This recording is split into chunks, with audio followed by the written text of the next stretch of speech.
The goals you have for yourself are way too small. Your goals are way too small because you've probably been sold a lie, and that is called making them realistic. It might sound crazy, it might sound dumb, but setting and having realistic goals will completely ruin your life. And the most common goal setting framework out there is SMART goals, and they push this in schools, they push it in business, they push it absolutely everywhere. And you have probably heard of this before, where you're asked to set goals that are specific, measurable, achievable, relevant, and time bound. This method of setting goals is not meant for people who want to push the boundaries of what's possible, people like you. The biggest problem with setting SMART goals can be found in the letter A, because first of all, what's achievable, what's possible is completely subjective. And you also cannot know what is achievable before you actually put in the effort and try it. And when you set goals that seem achievable, you will naturally underestimate yourself. You'll set goals that you could accomplish in the worst case scenario, but never the best. And why is that? What does that do other than put a limit on what you can achieve? And to put this in perspective, I want you to imagine two people with zero running experience training for a race. And let's call them Kyle and Jerry. Kyle is training to run a 5K in 3 months, which is just 3 miles. And Jerry is training to run a marathon in 3 months, which is 26.2 miles.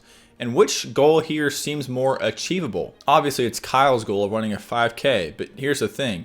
Because Kyle has positioned his goal of running 3 miles as the top of the mountain, the ultimate end goal, the way he trains, the way he carries himself is going to reflect that. This goal is completely achievable to him, so he might take some days off, cut corners in his training, because all he has to do is run 3 miles. Jerry, on the other hand, does not have that luxury. Jerry understands that the goal he has set is completely ridiculous, and he does not know if it is achievable or not, so if he wants to achieve it, he cannot afford to cut corners or take time off. But there's more to this. Because Jerry is faced with the Herculean task of running 26.2 miles, he is going to achieve Kyle's smaller goal of running 3 miles probably within the first couple weeks of his training without even thinking about it. And the only reason this is possible is because of perspective. Kyle sees running 3 miles as the top of his mountain, while Jerry sees 3 miles as barely getting off the ground. But okay, after 3 months of training, it's finally time for them to run their races. Kyle finishes the 5K and he achieves his goal of running 3 miles. Hooray! But Jerry was not as lucky. Unfortunately for Jerry, he could only run 15 miles out of the 26.2 before he couldn't push any farther, so he did not achieve his goal of completing a marathon. But because Jerry's goal was so much bigger than Kyle's, he was able to run 5 times as long. So who really made the most progress here? Even though Jerry didn't achieve his goal,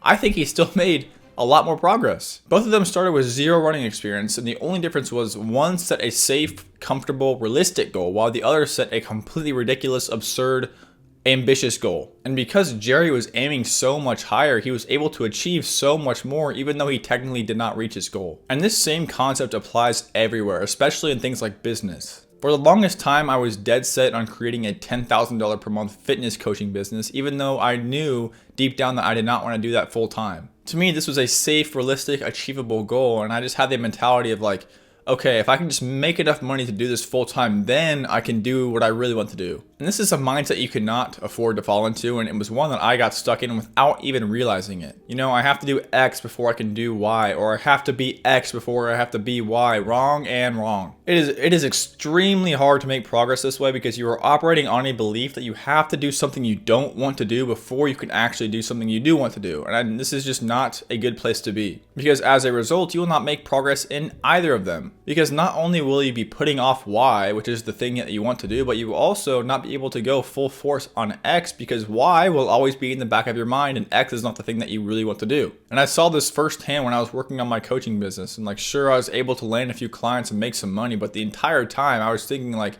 how can I make this take less time so I can focus more on what I really want to do? I was getting frustrated, I was getting confused, but when I was talking to one of my friends about this problem I was having, he said something that changed everything for me. And he said, do not cuck yourself by setting goals so small that you come to resent their mediocrity. And that is when it hit me. Even if I were to take this business to $10,000 per month, would I even be happy? Would I even be fulfilled? Like, would I even want to continue moving it forward? Probably not. And I realized that even if I were to achieve this realistic goal, I would still not be anywhere close to where I really want to be. And that was like scary. I tracked myself into thinking that this goal was realistic when it was just mediocre. And that is another thing. Whenever you hear the word realistic from this point forward, I need you to think of the word mediocre. When someone tells you to be realistic, you have to think of it as them telling you to be mediocre, and that includes yourself. And unless you're okay with being mediocre or being average, which you should not be, you should not accept this. And this is one of many reasons why you should keep your goals to yourself. And this might be hard, especially if you have like friends and family who are always curious about what you're doing with your life. But when you tell people what you're going to do before you actually go and do it, two things happen. One, these people will bombard you with limiting beliefs and they'll tell you why what you're trying to achieve is not possible, why you need to come back to reality. And two, the dopamine rush you get from talking about your goals is almost identical to the one you get when you actually achieve them, and we cannot have this. You almost trick yourself into believing that you've achieved your goals when you haven't even done anything to work towards them, and this is something that you cannot get into. This is essentially the goal-setting version of delayed gratification. So just remember that every single time you want to talk about your goals, you want to tell somebody about it, keep it to yourself and channel that energy into the work you need to do to work towards your goals. Don't even give these people the opportunity to throw their limiting beliefs on you. You don't need their approval and you don't need their belief. The only belief you need is your own. As long as you know what you're shooting for and as long as you have confidence in yourself, nothing else matters. And so I know you see a bunch of people that are doing the things that you want to do, so why would you not shoot for goals that are just as big, if not bigger? And every single reason you could possibly come up with is nothing more than a limiting belief that you need to get rid of right now. And the most powerful mindset you could adopt throughout this process is, why not me? What separates you from everybody else that you look up to besides that they work towards their goals and you haven't yet? Sure, you can buy into the idea that you're not meant to do anything extraordinary. You can buy into the idea that you should just set safe goals to be comfortable and reduce the risk of failing.